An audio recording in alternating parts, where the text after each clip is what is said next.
Hello friends, welcome to our channel. இன்றைக்கி நம்ம என்ன பார்க்க போகிறோம் அப்படின்னா, ஒரு 1000 ஸ்கொயர் ஃபீட்டில் ஒரு 1 பிஹெச்கே பிளான் தான் வந்து நம்ம பார்க்க போகிறோம்.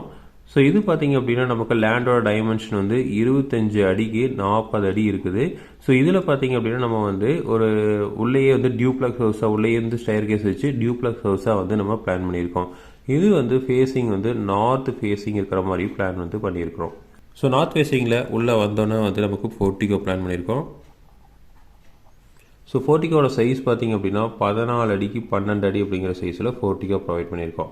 நார்த் ஃபேஸிங்கில் இந்த கார்னரில் வந்து நமக்கு மெயின் டோர் வந்து வச்சுருக்கோம். ஸோ மெயின் டோர்லேருந்து உள்ளே வந்தீங்க அப்படின்னா லிவிங் வந்து ப்ரொவைட் பண்ணியிருக்கோம். ஸோ இதோட டைமென்ஷன் பார்த்திங்க அப்படின்னா 17 அடி 6 இன்ச்சுக்கு 12 அடி 6 இன்ச்சு ப்ரொவைட் பண்ணியிருக்கோம். ஒரு பெரிய ஹால் வேணும் அப்படிங்கிறதான் கிளைண்ட்டோட ரெக்குயர்மெண்ட். ஸோ அதனால் வந்து அந்தளவுக்கு ப்ரொவைட் பண்ணியிருக்கோம். இதில் வந்து 3/4 ஸ்டேர் கேஸ் வந்து பிளான் பண்ணியிருக்கோம். அதாவது இந்த மாதிரி ஏறி திரும்ப வந்து இப்படி ஏறி ஸோ அதுக்கப்புறம் மேலே போகிற மாதிரி வந்து நம்ம பிளான் வந்து பண்ணியிருக்கோம். அடுத்தது வந்து இங்கே வந்து ஓப்பனிங் விட்டு இங்கே கிச்சன் வந்து ப்ரொவைட் பண்ணியிருக்கோம். ஸோ டைனிங் தனியாக கிடையாது. ஸோ டைனிங் வேணும் அப்படின்னா இந்த ஸ்டேர் கேஸு கீழே வந்து போட்டுக்கிற மாதிரி வந்து பிளான் பண்ணியிருக்கோம். ஸோ இது கிச்சனோட சைஸ் பார்த்திங்க அப்படின்னா 10 அடிக்கு 12 அடி அப்படிங்கிற சைஸில் ப்ரொவைட் பண்ணியிருக்கோம். அடுத்தது வந்து இந்த இடத்துல வந்து நமக்கு ஒரு டோர் இருக்குது. ஸோ இந்த டோரில் பார்த்திங்க அப்படின்னா நமக்கு மாஸ்டர் பெட்ரூம் வந்து ப்ரொவைட் பண்ணியிருக்கோம். ஸோ பெட்ரூமோட சைஸும் வந்து நமக்கு பெருசாக தான் இருக்கும். ஸோ 16 அடிக்கு 12 அடி அப்படிங்கிற சைஸில் கொடுத்துருக்கோம்.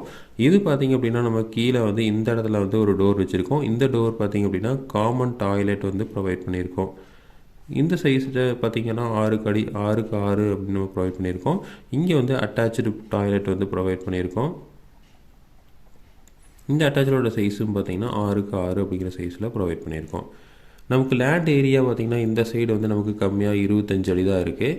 இந்த சைடு டைமென்ஷன் தான் வந்து நமக்கு கொஞ்சம் அதிகமாக இருக்குது. ஸோ இதில் வந்து நமக்கு 2 பிஹெச்கே கூட பிளான் பண்ண முடியும். பட் கிளைண்டோட ரெக்குயர்மெண்ட் வந்து நமக்கு லிவிங் ஹால் வந்து பெருசாகவும் டியூப்ளெக்ஸ் ஹவுஸாகவும் அதே மாதிரி பார்த்திங்கன்னா காமன் டாய்லெட்டும் அட்டாச்சு டாய்லெட் எல்லாமே வேணும், பெட்ரூமும் பெருசாக வேணும் அப்படின்னு சொல்கிறதுனால நம்ம இந்த மாதிரி பிளான் பண்ணியிருக்கோம். நீங்கள் வந்து இப்போ உங்களுக்கு 2 பிஹெச்கே வேணுனாலும் இந்த இடத்துல ஈஸியாக பிளான் பண்ண முடியும். ஆனாலும் நமக்கு வந்து கன்ஜஸ்டடாக இருக்கும். அதனால் வந்து இந்த மாதிரி வந்து பிளான் பண்ணியிருக்கோம். விண்டோஸ் பார்த்துட்டிங்க அப்படின்னா நமக்கு வந்து போர்ட்டிகோலேருந்து தெரிகிற மாதிரி ஒரு விண்டோவும், அடுத்தது இந்த சைடு வந்து நமக்கு ஒரு விண்டோ வந்து ப்ரொவைட் பண்ணியிருக்கோம். அதே மாதிரி இந்த சைடு ஸ்டேர் கேஸு கீழே ஒரு விண்டோ வந்து ப்ரொவைட் பண்ணியிருக்கோம். அடுத்து கிச்சனுக்கு வந்து இந்த நார்த் சைடில் ஒரு விண்டோவும், இந்த சைடு வந்து ஒரு விண்டோ வந்து ப்ரொவைட் பண்ணியிருக்கோம். அடுத்தது வந்து பெட்ரூமுக்கு இந்த இடத்துல நியர் ஆப்போசிட்டில் ஒரு விண்டோ ப்ரொவைட் பண்ணியிருக்கோம். அடுத்தது இந்த சைடு வந்து ஒரு விண்டோ வந்து ப்ரொவைட் பண்ணியிருக்கோம். ஸோ இதுதான் பார்த்திங்க அப்படின்னா நமக்கு வந்து ஒரு 1000 ஸ்கொயர் ஃபீட்டில் கரெக்டாக எக்ஸாக்டாக 1000 ஸ்கொயர் ஃபீட் ஒரு 2.5 சென்டில் நார்த் ஃபேஸிங்கில் வந்து நம்ம பிளான் பண்ணியிருக்கோம். ஸோ இதே மாதிரி இன்ஃபர்மேஷன் உங்களுக்கு தொடர்ந்து வேணும் அப்படின்னு நீங்கள் சேனலை சப்ஸ்கிரைப் பண்ணுங்கள். தேங்க்யூ.